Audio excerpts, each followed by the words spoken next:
Mes amis, avec vous, Ahmed Eid, maître de conférence auprès du groupe Al-Qalada, doctorant de droit public, doctorant pas de docteur, mais doctorant, c'est-à-dire l'homme qui fait une thèse de doctorat.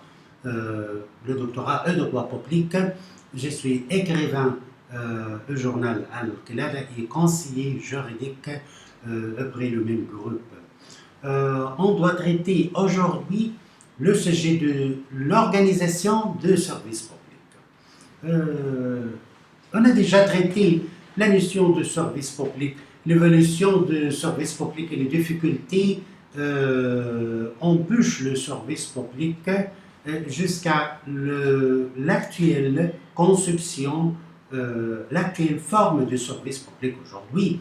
Mais on doit continuer notre sujet de service public, l'organisation des services publics.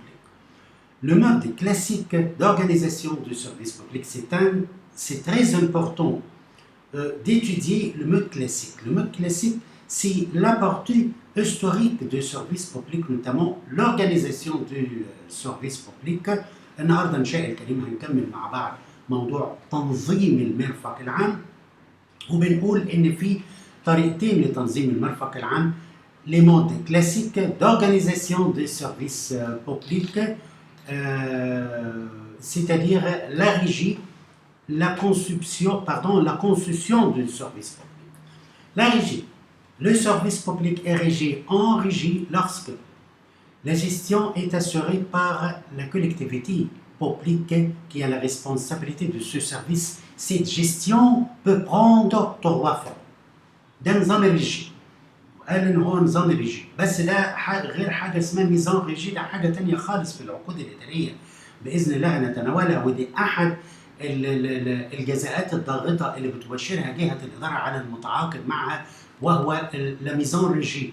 وكان استاذنا الدكتور الطماوي الله يرحمه يقول نظام الريجي، لانه كان دائما ما يدمج المصطلح الفرنسي مع اللغه العربيه ايمانا منه بان ده مهم جدا للباحث علشان يقدر انه يقرا فرنسي بسهوله.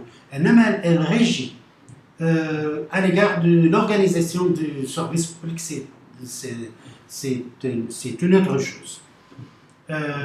بالنسبه للنظام الريجي وهو بمعنى انه بتتولى الوحدات العامه اللي هي جهه الاداره، هي اللي بتتولى اداره المرفق العام.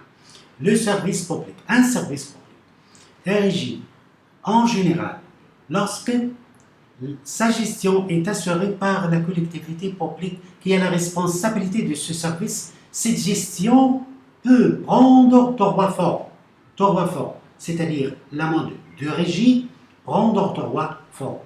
La régie directe, la régie autonomie, la régie intéressée. La régie directe est la forme normale de fonctionnement de l'administration. C'est l'administration elle-même qui agit par ses propres agents, généralement des fonctionnaires, avec ce dernier budget de l'État, collectivité locale, et en utilisant des procédures de droit public, c'est-à-dire prérogatives de puissance publique notamment. Le droit administratif s'applique ici totalement, est étudié. La régie directe, c'est étudier l'autorité administrative, le statut des agents publics, etc., etc. Toute l'administration centrale fonctionne dans cette sorte, dans la sorte. ده نظام الريجي المباشر اللي هو الإدارة اللي بتتولى جهة الإدارة، اللي هي تقدر تقول التنظيم الإداري أو الإدارة هي القائمة على إدارة المرفق العام، والشكل الأول وهو ريجي ديريكت. طبعا بذكر تاني إن كل ما يذكر هو موجود في كتب الفقه، خاصة الفقه الكلاسيكي. الدكتور الطماوي والدكتور ليلى وأستاذنا الدكتور رمزي الشاعر. فاللي أنا بقوله مش جديد، إنما الجديد هنا هو دمج اللغة الفرنسية باللغة العربية. دمج المحاضرة باللغة الفرنسية باللغة العربية ده بالغ الأهمية لكل مهتم باللغة الفرنسية القانونية. لهذا نقرأ مرة أخرى. Un service public est régi en général lorsque sa gestion est assurée par la collectivité publique qui a la responsabilité de ce service. cette gestion peut prendre trois formes. La régie générale. Qu'est-ce que ça veut dire la régie générale? Pardon, la régie directe. Qu'est-ce que ça veut dire la régie directe? C'est la forme normale de fonctionnement de l'administration. أول وصف c'est la forme normale. هذا هو الشكل التلقائي، الشكل العادي، الشكل المألوف لسير الإدارة. C'est l'administration elle-même qui agit par ses propres agents، وإن الإدارة هي القائمة بذاتها على إدارة المرفق العام من خلال موظفيها par ses propres agents، entre parenthèses généralement des fonctionnaires avec ce dernier et en utilisant des procédures de droit public. وتستخدم صلاحيات السلطة العامة في إدارة المرفق العام، ومن ثم فإن القانون الإداري يطبق هنا بشكل كامل. ويعني هو حب يوصفها بشكل رائع جدا وقال إيه؟ Elle était dit la régie directe c'est l'étude des autorités administratives. أن دراسة الريجي المباشر هي دراسة السلطات الإدارية. Et alors le statut des agents publics وكذلك النظام الأساسي للموظفين العموم etc. Toute administration centrale fonctionne de la sorte. La régie autonomie, c'est une variante qui apparaît lorsque le service public concerné reçoit une certaine autonomie juridique ou financière. Elle est alors dotée de la personnalité morale avec toutes les implications que cela comporte, citant le service d'aide sociale, les musées publics comme on le voilà. دي اللي هو الريجي الأوتونومي. هو قال la régie autonomie c'est une variante qui apparaît. أن الريجي الأوتونومي المستقل هو شكل خاص للمرفق العام بيتمتع بالاستقلال، سواء استقلال قانوني أو استقلال مالي، ومن ثم فهو يملك الشخصية الاعتبارية. وجاب نموذج على ده وقال citant les services d'aide sociale اللي هو مرافق المساعدة الاجتماعية في فرنسا والمتاحف العامة القروية أو المحلية. ده la régie autonomie. Le droit de régie, le droit forme de régie, c'est-à-dire le régie intéressé, c'est une modalité, c'est toujours l'administration qui fait fonctionner le service, mais la personne, entre parenthèses, physique et morale, placée à la tête du service est intéressée financière au résultat d'exploiter.